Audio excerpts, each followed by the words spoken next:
You think you know a person after 30 years. Their habits, their laugh, the way they take their coffee. You think you know what they'd leave behind. What stories they'd want told. You think grief comes with clarity. That once they're gone, you finally understand who they really were. But I'm here to tell you, sometimes, death doesn't end the story. Sometimes, it starts a whole new chapter. My father died on a Tuesday. Quietly, in his sleep. No drawn-out illness, no hospital monitor beeping like a countdown. Just gone, like a man slipping out of a room before anyone could ask him where he was going. His name was Raymond Clark. A military man. A father of one. A husband for 34 years, until Mom passed 5 winters ago. He raised me with firm hands and unspoken expectations. We weren't cold, exactly. Just efficient. We talked about bills, work, weather. Not feelings. Never feelings. His love was practical, tuition paid on time, tires changed without asking. And so I grieved him in the only way I knew how, quietly. Suit pressed. Hands folded. Eulogy typed, printed, triple-checked. The funeral was small. Dad didn't keep many close friends. Most of the guests were from the base, former neighbors, a couple of distant cousins. And as I stood near the front, shaking hands, nodding through soft condolences, I kept catching sight of her. A woman in the back pew. Dark coat, eyes rimmed in red, hands clenched in her lap. I didn't recognize her. She didn't introduce herself.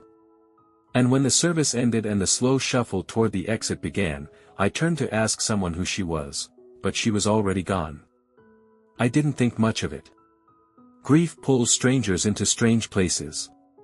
Maybe she was a colleague. An old flame. The past has a habit of showing up at funerals in borrowed black. It wasn't until the reading of the will 3 days later that the pieces started to move. Dad's lawyer, Mr. Ellery, was an old man with hands like crumpled paper and a voice that cracked every other sentence. He greeted me at his office with a solemn nod and a thick manila folder. "We'll be joined by one other party," he said.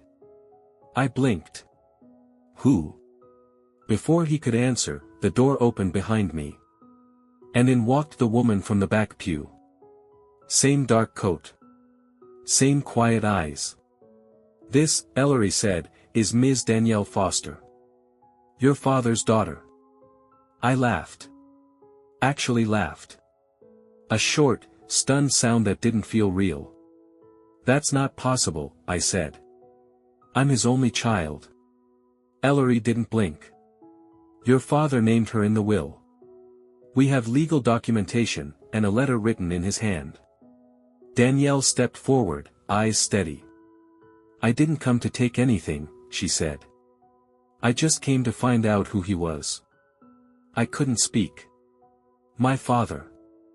The man I'd buried less than a week ago. The man who told me everything he thought I needed to know, and nothing he didn't. The man who never once mentioned a second child, another life, a secret folded into the seams of our family story. Ellery continued. The will divided the estate, modest, but neat, between 2 parties, myself and Danielle Foster. 50-50. The house. The pension. The savings account. All of it. I sat there, jaw clenched, heart thudding like a slow drum. "Can we prove this?" I asked. "We already have," Ellery said, opening the folder. "Your father arranged everything before his passing. Paternity test. Signed affidavits. Dated correspondence with her mother. It's all here." I turned to Danielle, who looked more like me the longer I stared. Same nose. Same dark eyes. Same tired mouth. She didn't flinch under my gaze. "I'm not here to fight you," she said. "But I have as much right to know him as you did."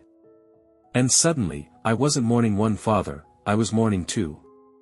The one I buried. And the one I clearly never really knew.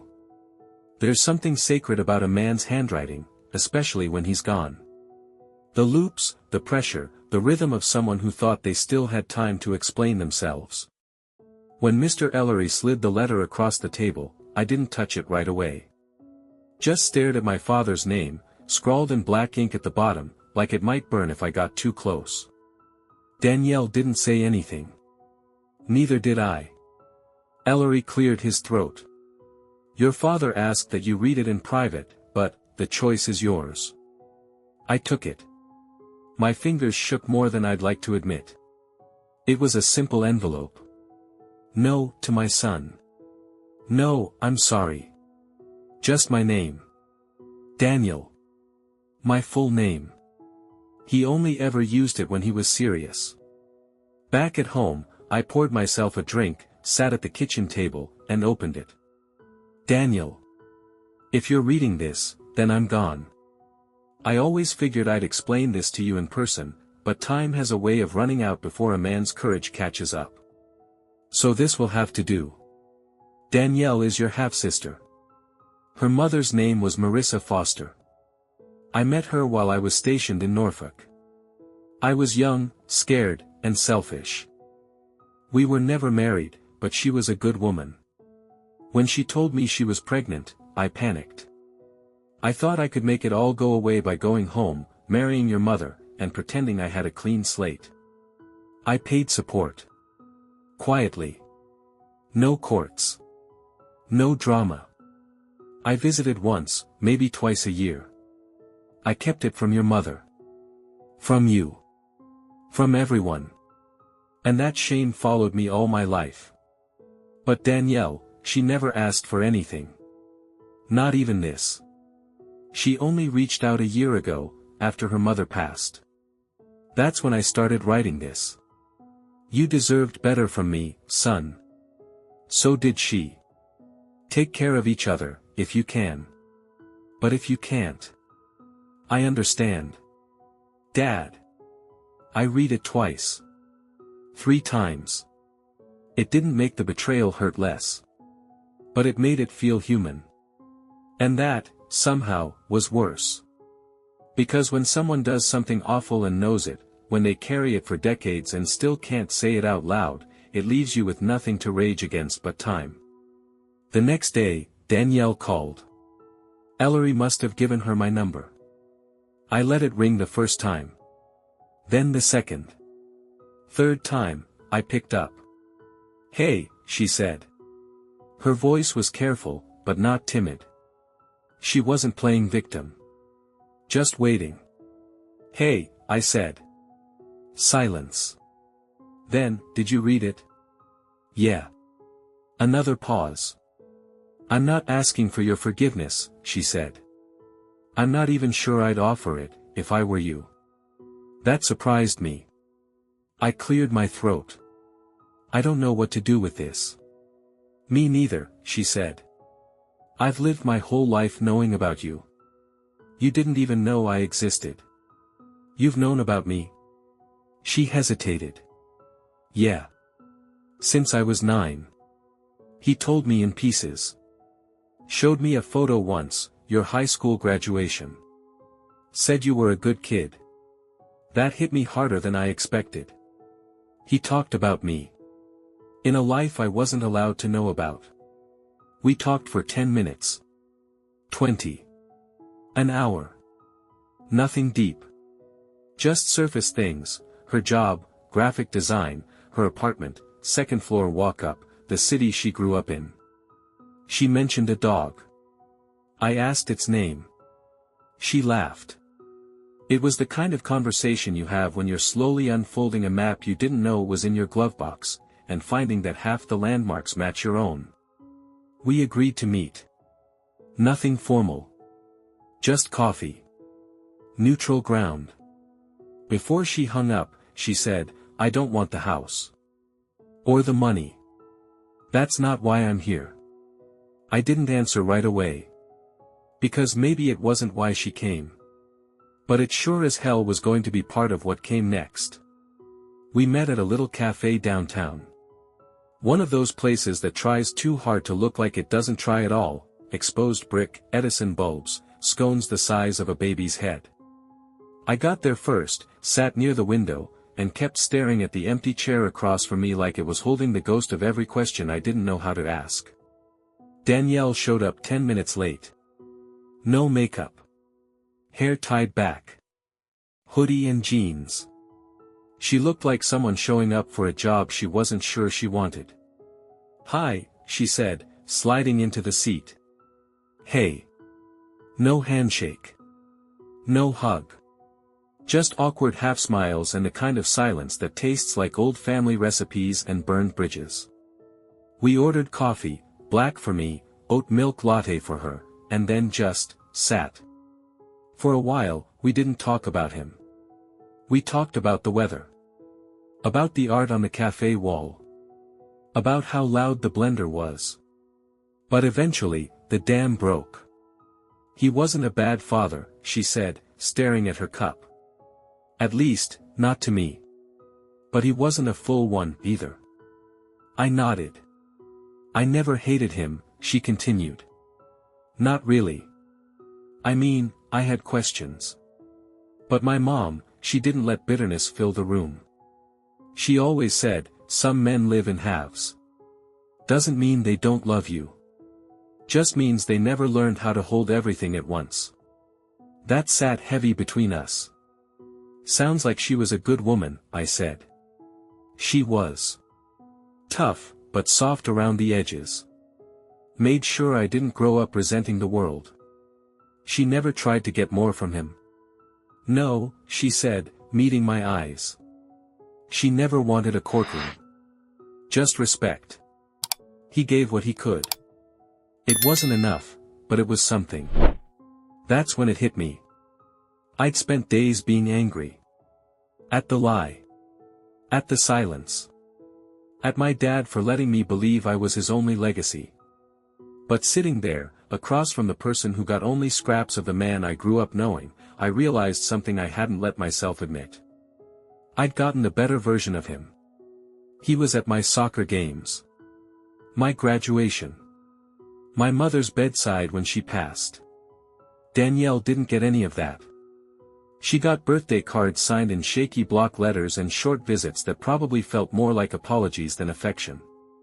"You knew about me," I said, quietly. She nodded. "Not a lot. A name. One picture. And the sense that you were the real family." I didn't know what to say to that. So I said the only thing I could. "I'm sorry." She blinked. "For what?" "For not knowing. For not asking. For sitting at his funeral and judging the stranger in the back row like I had any right to define who mattered." She swallowed.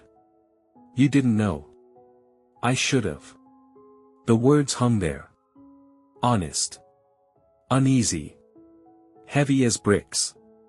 Then, finally, she said something I didn't expect.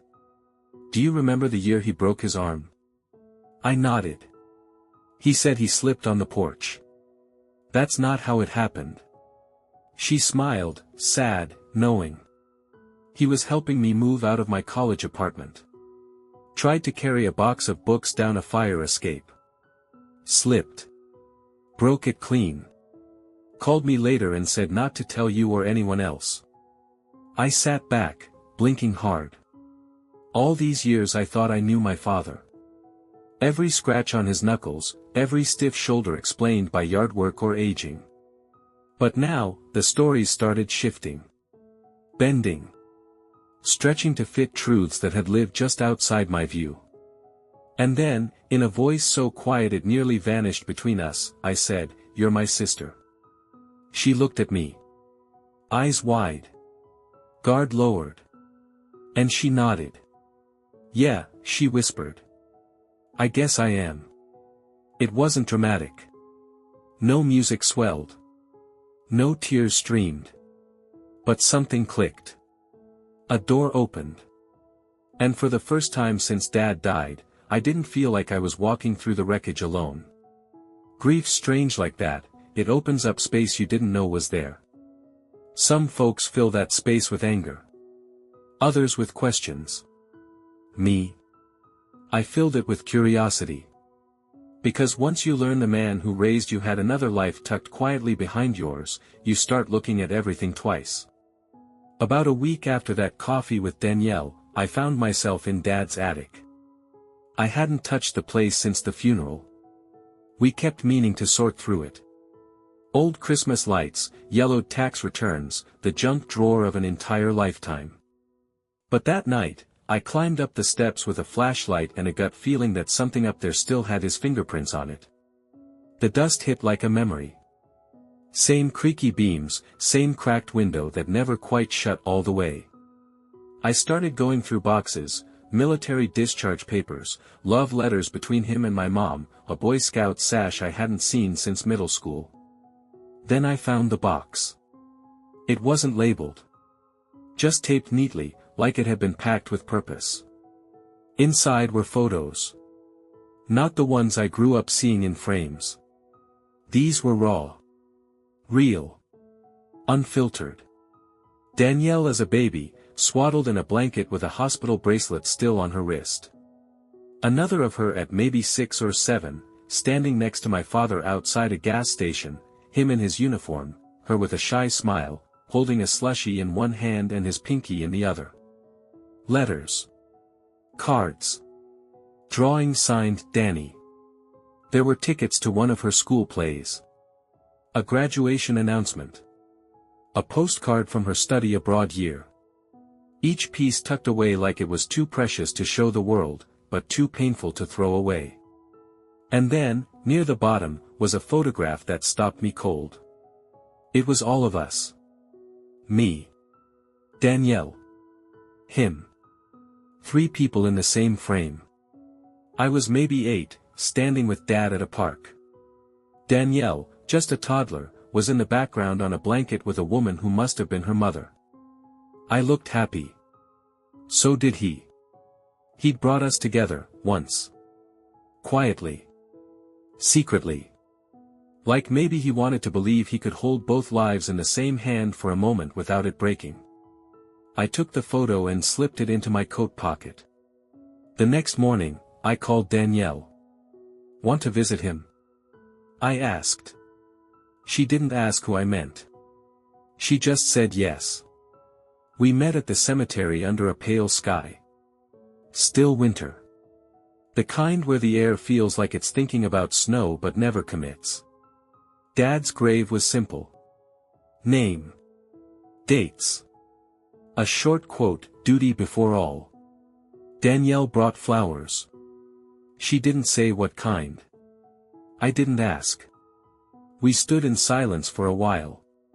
Then I pulled the photo from my pocket and placed it on the headstone.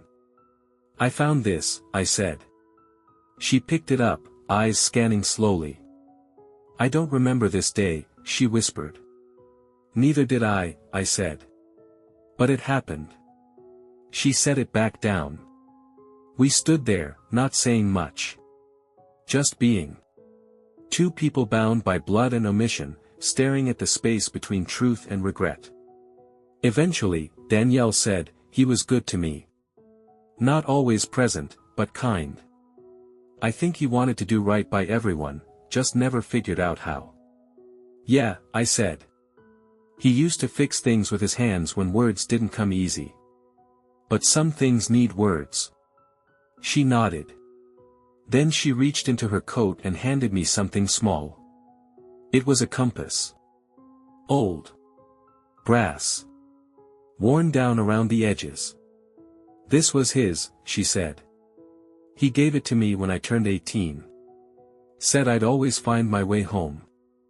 I ran my thumb across the lid. He ever tell you why he chose this? No, she said. But maybe it's because he never quite found his. We stood there a while longer. Then we said goodbye. Not just to him, but to the lie that had been living between us. The silence. The not knowing. We walked back to our cars, side by side. Didn't say it out loud, but something had shifted. We weren't strangers anymore. We weren't friends, not yet. But we were something. Something real. There's no easy way to tell your extended family they have a new branch on the tree, especially one nobody planted out in the open. But secrets don't stay buried, and truth has a funny way of showing up with company. In this case, her name was Danielle. After the visit to Dad's grave, we'd started talking more. Texts turned into calls. Calls into plans. It wasn't overnight, but something steady was building. Trust. Familiarity. A mutual understanding that we both got dealt the same hand, just different cards. We didn't ask for this situation. But we weren't going to waste it either. Then came the will. Mr. Ellery called to finalize some paperwork. Said it was time to transfer assets, close accounts, and make things official. That meant both of us needed to sign. The inheritance wasn't huge, Dad had been careful but modest. The house, a couple of investments, his military pension. Nothing flashy, but enough that eyebrows were going to raise when Danielle's name showed up on those documents. And boy, did they. The first to react was Aunt May. She called me as soon as the news got around. Her voice, sharp as ever. "Daniel, is it true? That girl from the funeral, she's in the will." "She's not just that girl, May," I said. "She's my sister." "Half-sister," she corrected. "And your father never said a word about her. That doesn't make her any less real." Silence. "Then, you're just going to let her take half of what's yours?" That's when I realized how small people get when their picture of the past is threatened. They cling to what's comfortable, even if it's a lie. "She's not taking anything," I said. "She's getting what Dad wanted her to have. What she deserves." Aunt May hung up before I finished the sentence. Others chimed in. Cousins who hadn't spoken to me in years. A second uncle who never showed up at the funeral but had plenty to say when money was involved. Whispers, calls, messages with phrases like, bloodline, legacy, and outsider. Danielle didn't say much during all this. She knew. She'd grown up on the other side of closed doors. She understood what silence sounded like when it came from family. So I made a decision. I invited her to dinner. Not out somewhere. Home. My home. The one Dad helped me buy after college. The one with his old recliner still sitting in the corner like it's waiting for him to come back from a walk. It was just us. I made roast chicken. She brought dessert. We didn't talk about Dad until halfway through the meal, when I asked. "You nervous?" She gave a small smile. "Terrified." "You don't have to be," I said. "This table? You've earned your seat." She looked at me then, really looked, and something softened behind her eyes. The guard she always carried with her like a winter coat in spring finally started to come off. "You know," she said, "he always made me sit across from him when we had lunch. Never next to." "Why?" She shrugged. "Maybe he didn't want it to feel too familiar." That hurt more than I expected. "Well," I said, nodding to the chair beside mine, "this one's yours now." We ate dessert. Laughed about nothing in particular.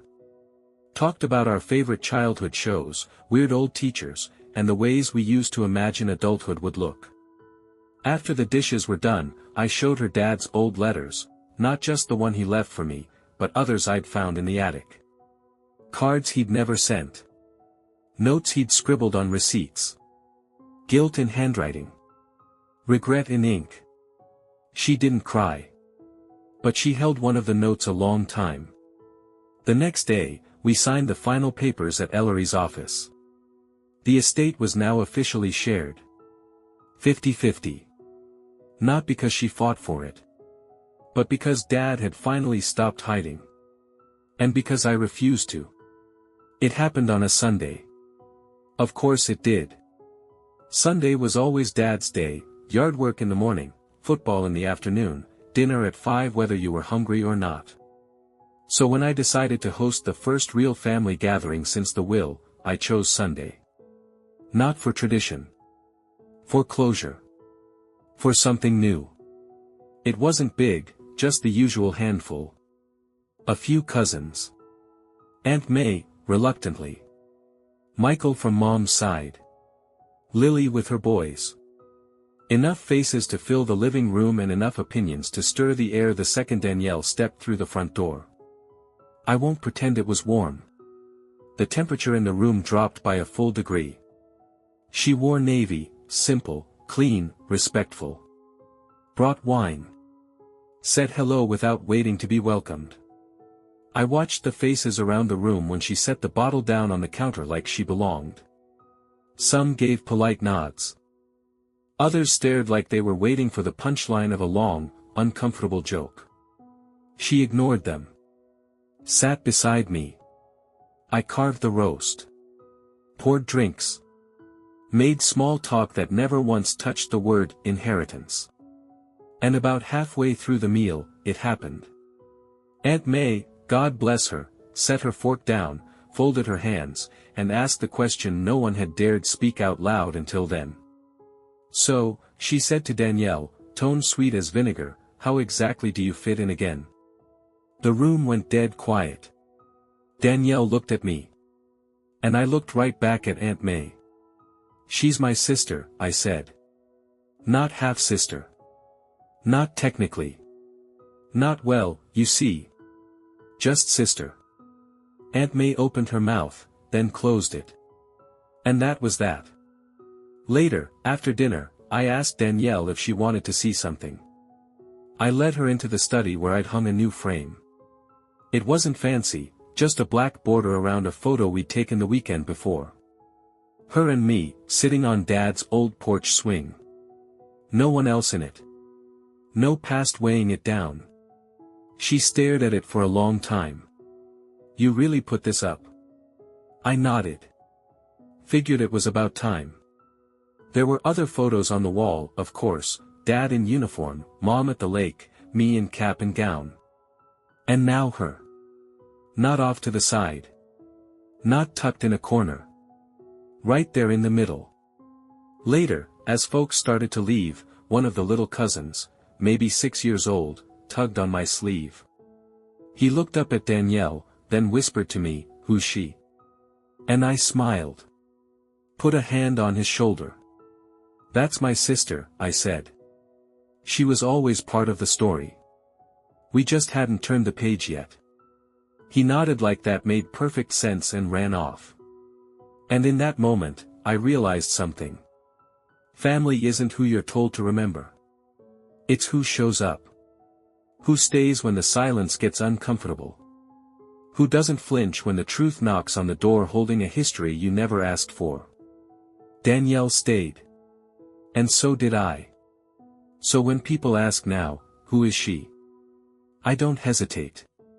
She's the part of my father's story he never finished telling. And the part of mine that I'm grateful I finally got to write.